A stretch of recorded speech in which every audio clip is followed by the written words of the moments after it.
இப்போது நம்ம நல்லா தூங்கிட்டு இருக்கோன்னு வைங்க, அப்போ யாராவது வந்து நம்மளுக்கு சத்தம் போட்டு எழுப்பினாள்னா எப்படி இருக்கும்? அவங்க மேலே எரிச்சல் வரும் இல்லையா? முதல்ல அவங்கள ரியாக்ட் பண்ணிட்டு தான் அதுக்கப்புறமா நம்மளோட முழிப்பை நம்ம உறுதிப்படுத்திப்போம் இல்லையா? இந்த படத்தை பார்த்தா என்ன ஞாபகம் வருது? விஷ்ணு படுத்து தூங்கின்னு இருக்காரு. ஆயர்பாடி மாளிகையில் அப்படின்னு ஒரு பாட்டு வரும். மாயக்கண்ணன் உறங்குகின்றான் தாலேலோ அப்படின்னு. அவர் உறங்குறாரா அப்படின்னா உறங்குற மாதிரி இருக்கார் இல்லையா?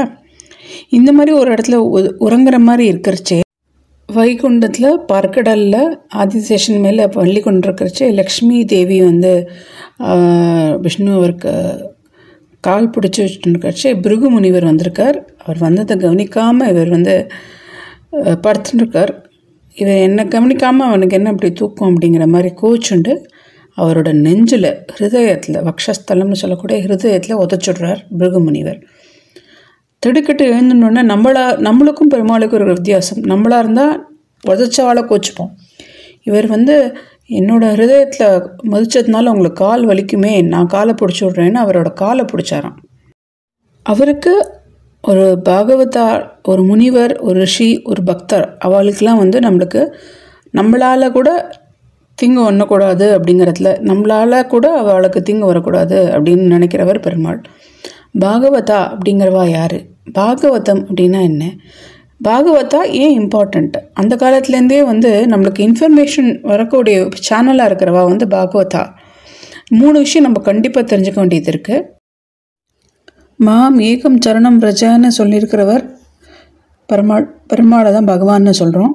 அதுக்கப்புறம் அவரை பற்றி சொல்லக்கூடிய அத்தனை விதமான ஸ்டோரிஸ் அண்ட் அவருடைய டீட்ஸ் எல்லாம் பண்ணுறது ஸ்ரீமத் பாகவதம், பகவத புராணான்னு சொல்கிறோம். இதை சொல்லிக் கொடுக்கறதுக்கு இருக்கக்கூடிய டிவோட்டீஸ், லேர்னட் டிவோட்டீஸ், கற்றறிந்தவர்கள், இது வந்து பகவானோட பக்திலேயே மூழ்கி மற்றவாளுக்கு சொல்லிக் கொடுக்குற அளவுக்கு பக்குவப்பட்டிருக்கக்கூடிய பாகவதர்கள் அப்படின்னு சொல்கிறோம்.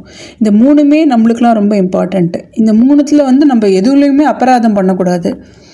இதில் வந்து ரொம்ப முக்கியமானது என்னென்னா, பாகவத அபராதம் ரொம்பவே ப்ராப்ளமேட்டிக்காக இருக்கும். எப்படின்னா, பகவான் வந்து தனக்கு ஏதாவது ஹர்ட் பண்ணால் கூட பரவாயில்ல, ஆனால் பாகவதரை ஹர்ட் பண்ணக்கூடாது அப்படிங்கிறதுல பர்டிகுலராக இருக்கார். இதுக்கு நிறைய எக்ஸாம்பிள்ஸ் நம்ம சொல்கிறோம். பிருகு சொல்கிறோம். டிவோட்டீஸை ப்ரொடெக்ட் பண்ணுறதுக்காக தான் ஒவ்வொரு யுகமும் வேறு வேறு ரூபத்தில் வராருன்னு சொல்கிறோம் இல்லையா? அப்போ வந்து பிரகலாதன் அதுவே கிளாசிக் எக்ஸாம்பிள். அந்த ஒரு டிவோட்டிக்கு ப்ராப்ளம்னு வரைச்சி தூணை கூட பொழந்துன்னு வந்தார். இந்த மாதிரி நிறைய எக்ஸாம்பிள் சொல்லலாம். என்னோட எக்ஸ்பீரியன்ஸில் நிறைய பாகவதங்கள் கேட்டிருந்தாலும், இப்போ சமீபத்தில் கேட்ட ஒரு பாகவதம், அந்த பாகவதர் என்னென்ன மாதிரிலாம் பிரச்சாரம் பண்ணியிருக்கார், எவ்வளோ கைங்கரியம் பண்ணியிருக்கார் நம்மளுடைய சனாதன தர்மத்தை வளர்க்குறதுக்குன்னு பார்க்குறச்சே ரொம்ப பிரமிப்பாக இருந்தது. அந்த ஒரு இன்ஃபர்மேஷனை நான் உங்களுக்கு ஷேர் பண்ணுறதுக்கு தான் இந்த வீடியோ. இவரோட பாகவதமே ஒரு 10-12 சீரீஸ் ஆஃப் ஸ்மால் வீடியோஸ் போட்டிருக்கேன். நீங்கள் எல்லாரும் என்னை விட பிஸியாக இருக்கீங்கன்னு தெரியும். எல்லா இன்ஃபர்மேஷன் ஒரே நாளில் பார்க்க முடியாதுன்னு தான் குட்டி குட்டி வீடியோவாக போட்டிருக்கேன். 10 நிமிஷம், மேக்ஸிமம் 12 நிமிஷம், 15 நிமிஷத்துக்குள்ளே முடிக்கிற மாதிரி எல்லா வீடியோவும் அவசியமாக கேளுங்கோ. இது இன்னொரு ரிமைண்டர் கூட இருக்குது. என்னென்னா, இந்த கலிகாலத்தில் நம்மளால் டைரெக்டாக இப்போவே போய் பெருமாள்கிட்ட பேசிட முடியுமான்னு எல்லாராலையும் முடியாது. அதுக்காக தானோ என்னவோ இந்த மாதிரி ஒரு மினியேச்சர் பகவான் அப்படின்னு சொல்லக்கூடிய பகவானை பற்றியே சதா சர்வகாலம்னு நினச்சிட்டு இருக்கக்கூடியவளை பற்றி நம்மளுக்கு ஒரு பெரிய பிளெஸ்ஸிங்கும் அவளோட உபன்யாசங்களும் அவர்களுடைய ஸ்பீச்சஸும் இருக்குது. நீங்கள் நம்ம சேனலை ஃபாலோ பண்ணியிருந்தீங்கன்னா கண்டுபிடிச்சிருப்பீங்க.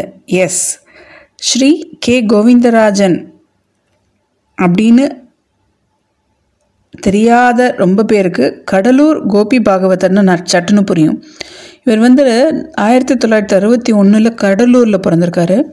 சின்ன வயசுலேருந்தே பெருமாள் நாம சங்கீர்த்தனத்தில் இன்வால்வ் ஆகியிருக்காரு. 7 வயசுலேருந்து சம்பிரதாய பஜன்ஸ் பிரம்மஸ்ரீ வெங்கட்ரமண பாகவதர்கிட்ட திருவிடைமருதூர்லேயும், கும்பகோணத்தில் இருந்த ஸ்ரீ பாலு பாகவதர்கிட்டையும் ரொம்ப இன்வால்வ்டாக கற்றுன்ட்ருக்காரு. 11 வயசுலேருந்து நெய்வேலி பத்மாலயா அப்படிங்கிற குரூப்பில் இன்வால்வ் பண்ணி ஸ்ரீ கிருஷ்ணமூர்த்தி பாகவதரோட கைங்கரியம் பண்ணியிருக்காரு.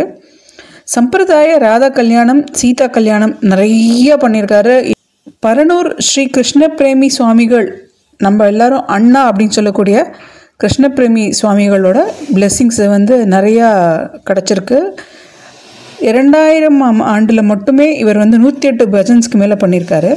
ஒன் ஆஃப் ஹிஸ் ஸ்பெஷாலிட்டிஸ் என்னென்னா ட்ரமாட்டைஸ்டு ஃபார்மாக நம்மளுக்கு வந்து எக்ஸ்பிளைன் பண்ணுறது. அனுகரண பஜன்ஸ் டைப்பில் இப்போ ஒரு பர்டிகுலர் சினாரியோ நம்மளுக்கு ட்ராமாட்டிக்காக சொல்கிறச்சே நம்மளுக்கு சட்டுன்னு புரியும். அந்த மாதிரி பாண்டுரங்க லீலை, அபங் அதெல்லாமே ரொம்ப ஃபேமஸாக இருக்குது இவரோட இதில்.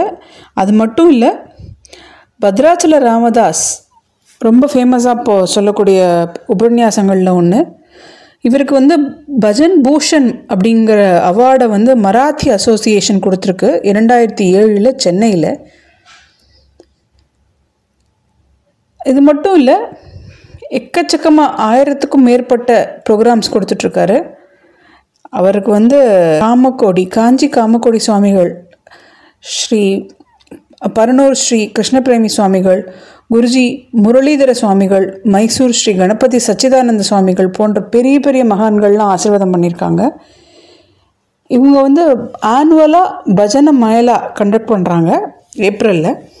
இந்த மாதிரி பகவானையே நினச்சிட்டு பகவான் நாம சங்கீர்த்தனத்தில் இன்வால்வ் பண்ணுறவா, தங்களையும் இன்வால்வ் பண்ணிவிட்டு மற்றவாளுக்கு இன்வால்வ் பண்ண வைக்கிற பற்றியெல்லாம் அவள் தான் ரியல் செலிப்ரிட்டிஸ்.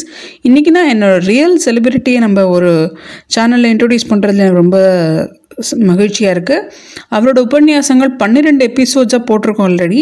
ஒரு பிளேலிஸ்ட்டில் இருக்குது. அந்த பிளேலிஸ்ட்டோட லிங்க்கும் டிஸ்கிரிப்ஷன் பாக்ஸில் கொடுத்துருக்கேன். எல்லா வீடியோஸும் பொறுமையாக பாருங்கள். ஏன்னா ஒவ்வொரு டாப்பிக்குமே ஒவ்வொரு ரத்னம். அது வந்து நம்ம லைஃப் லாங்காக சொல்லி நம்ம மற்றவாளுக்கு தெரியப்படுத்தக்கூடிய நிலைமையில் நம்ம இருக்கோம். ஏன்னா சின்ன ஜென்ரேஷன்ஸ் எல்லாம் உபன்யாசம்னா என்னென்ன தெரியாமல் போயின்னு இருக்கா இல்லையா. கீதையை வந்து வர்பலாக தான் சொல்லியிருக்கார் கிருஷ்ண பெருமாள் அர்ஜுனனுக்கு. அந்த மாதிரி கேள்வி ஞானம் ரொம்ப இம்பார்ட்டன்ட். ஷேர் பண்ணுங்க, எல்லாருக்கும் அனுப்புங்க. நன்றி, வணக்கம். இந்த மாதிரி உபன்யாசங்களுக்கெல்லாம் போங்கோ. Participation is a very important contribution. May மாதம் 2ஆம் தேதி 2025 அன்று ஆச்சாரியார் ஸ்ரீ ராமானுஜாச்சாரியரோட 1008வது ஜெயந்தி வருது. அதுக்கு எல்லாரும் ஒன்றா ஸ்ரீ விஷ்ணு சகஸ்ரநாம பாராயணம் பண்ணணுன்னு ஒரு பிரார்த்தனை. உங்களால் ஆன்லைனில் சொல்ல முடியும் அப்படின்னா SVSன்னு கமெண்ட் பாக்ஸில் யூடியூப்பில் கமெண்ட் பண்ணுங்கள். உங்களோட மொபைல் நம்பர் இருந்தாலும் அனுப்புங்க, நாங்கள் உங்களுக்கு கால் பண்ணுவோம். நன்றி. சப்ஸ்கிரைப் ஒரு முறை மட்டுமே பண்ணணும். லைக் கமெண்ட் எல்லா வீடியோக்கும் பிடிச்சிருந்தா பண்ணலாம். ஷேர் எல்லா வீடியோவும் பண்ணலாம். Stay connected, stay supportive. Radhe Krishna. உபன்யாசங்கள் தொடரும்.